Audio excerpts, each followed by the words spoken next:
Hello guys, dito sa video natin ito, itatakil natin kung paano malaman yung accuracy ng gamit, kung accurate pa ba o hindi na. So, malalaman yun through calibration or makikita mo sa kanyang specs, sa kanyang kung halimbawa voltage, sa kanyang electrical specification sa manual. Bago yon, tignan muna natin kung ano tong gamit na to. So, ito ay si DMM na aning ang brand. Tapos ito ay ano to, 19999 counts sabi niya. So ano bang ibig sabihin ng 19999 counts? Ito ay sinasabi niya rito na siya ay 4.5 digit. So ano nga ba yung 4.5 digit? So ibig sabihin ito yung resolution niya, yung may decimal nilagay ko sa halimbawa sa 2 volts na range. May mga range kasi ito, no? So kung ano siya, ito ay 4.5 digit, ibig sabihin yung kada range niya, halimbawa ito ay 2 volts na range, sabi ng manufacturer ay kaya niyang mag-display ng ganyan, 19999. So ano ibig sabihin nun?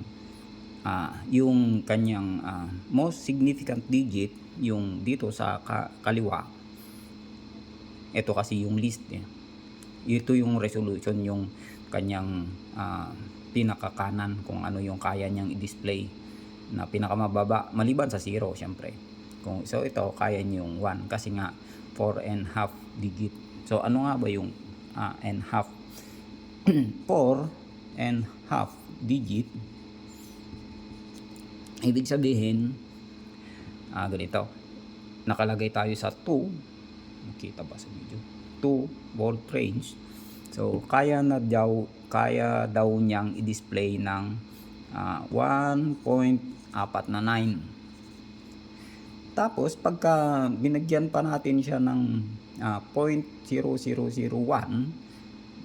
lilipat na siya sa susunod na range. So lilipat na siya sa 20 volts na range. Yan. So lilipat na siya sa 20 volts na range. Pero depende sa manufacturer. Meron kasing manufacturer na ito yung kiniklaim niya, N-half siya, 4.5. Half kasi ang ibig sabihin nito, ito. So 4.5 pero kaya niyang mag-display ng 2. Tapos wag nating baguhin yan. So 2 tapos 000, ganon. Kaya niyang mag-display maski ikiniklaim na 4.5. So, depende sa manufacturer. Dito sa pagkakataong ito ay hindi niya kayang i-display yung 1 kasi subukan na natin ito. So yung kanyang ano daw kaya niyang i-display is 1.9999 counts. So 19,999 counts. Ibig sabihin yung itong nasa kanan ay kaya niyang i-display ng from 0 up to 9. Ito din 0 up to 9, ito 0 up to 9, ito 0 up to 9. Ito naman yung leftmost, yung most significant digit, ay kaya lang niyang i-display ng 0 at saka 1. So yun ang n-half, yun yung 4.5 digit. So kaya lang niyang mag-display ng 0 up to 1. Halimbawa dinagdagan ko ng 0.0001, lilipat na siya sa 20 volts kung naka-auto range siya. Pwede mo kasing i-manual ito, meron siyang range. Pag pinindot mo tong range, manual siya. Pero pagka halimbawa, tignan mo natin yung auto niya. Ayan, nakalagay naman yung auto range. Ayan. Pagka naka-auto range, pag dinagdagan mo ng ganito, lilipat na siya sa susunod na range, yung 20 volts range na siya. Ito. So, lilipat lang naman yung decimal. Ang magiging itsura niya ay ganito na. So, 0.3 na. Yan, ganyan. Hindi na mag-a-appear dito. Hindi na lilitaw yung 0 dyan. So, ganyan na lang siya. Tapos, may nakalagay dito na 20 na maliit. Lipat natin ha. So, i-range ko. So, 2 volt range. Kita kaya. So, 2 volts range. Pindutin ko ulit yung range. So, ayan. 20 yung nakasulat dito. Tapos, tatlong 0 na lang. Ayan. So, yon yung 4.5 digit. Meron din kasing tawag dito, meron din kasing mga halimbawa 4 and 3/4 5/6 ganun. Ibig lang sabihin yan, so yon yung 4 and 3/4 digit. Ibig sabihin, yung kaya niyang i-display doon sa pinakakaliwa ay up to 4. Yon, from 0 up to 4. Halimbawa, ito ay yung kanina is 49999, parang ganyan. So up to 4, 0 up to 4 yung kaya niyang i-display. So yun, meron din kasing mga mga ganyan na multimeter. Tapos susunod guys, yung kanyang accuracy. Paano ba natin malaman kung accurate na nga ba ito o hindi? So mag-measure tayo ng known, mag-apply tayo ng known voltage. Yung ibig sabihin nun ng known voltage, yung calibrated value, yung calibrated yung ating standard, yung ating instrument na pag-a-apply, mag-i-inject tayo dito ng voltage. Tapos titingnan natin kung tama pa ba, malayo na dito sa accuracy o okay pa. Dito titingnan natin dito sa kanyang DC voltage na kanyang accuracy ay 0.05% plus 3. So ano ibig sabihin yan? Ibig sabihin yan, ito daw dito sa range na to, sa merong 2 volts range, 20 volts range. Halimbawa dito na lang sa 20 volts range. Sa 20 volts na range, halimbawa susukat tayo ng 10 volt, nag-apply tayo. Ang result niya ay 10.123 volts. So titignan natin yung accuracy na tinatawag.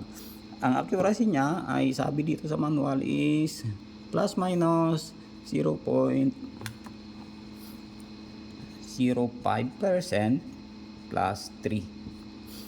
So ano nga ba yung ito? I-multiply lang naman ito dito sa kanyang reading. So ito yung na lumitaw sa display nung nag-apply tayo ng ng voltage galing sa ating source. So multiply natin ito plus 3. Ano yung 3? Yan yung least significant digit, yung ito. Itong nasa kanan, ito pala tayo. Ayan, yung pinaka mababang i-display niya maliban sa 0. So 1 yung kaya niyang i-display. Ayan, hindi lang siya, malikot lang siya, pero ayan, yan. So 1 yung pinakamababang i-display, hindi yung 0 ha. So 1. Ibig sabihin kung ang resolution nito is 0.001, ang ibig sabihin ng 3 na ito ay 0.003. Magdadagdag daw tayo ng ganyan. So ano nga ba yung 10 times yung 0.05? So mga to 0.005. Ayun, tapos i-add natin ito. So yan. So So ito ay 0. Alisin natin ito para 008 kasi 5 tsaka ito. So dahil accuracy plus minus. So voltage. So ibig sabihin doon pala sa 10 na to na range ay na reading natin, sabi ni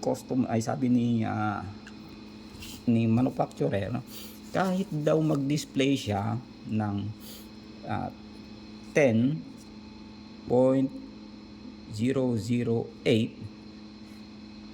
volts ay acceptable pa rin. Kung mag-display siya ng 9.992 volts is accepted pa rin based doon sa binigay na specification.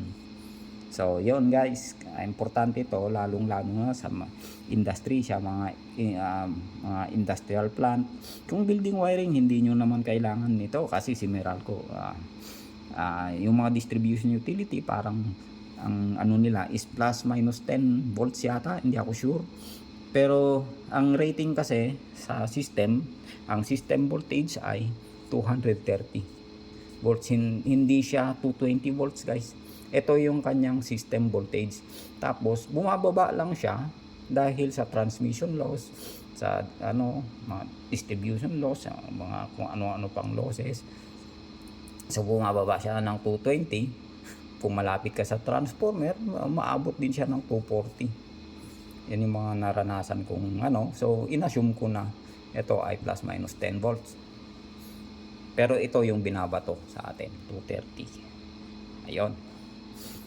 So balik tayo dito sa ating discussion. Kung nagbasa ka daw ng 10 volts, nag-apply ka ng 10 volts dito, ay ito ang nabasa mo ay napakaganda. Kung paano kung nag-display siya ng 9.992, mababa, pangit na ba reading?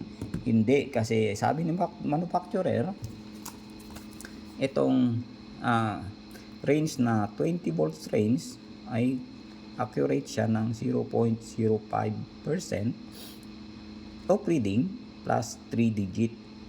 Ayun. So yun guys, sana malinaw medyo gumagalaw ang ating video. Okay, sa susunod magta-topic ulit tayo ng regarding sa mga multimeter. Bye bye muna guys.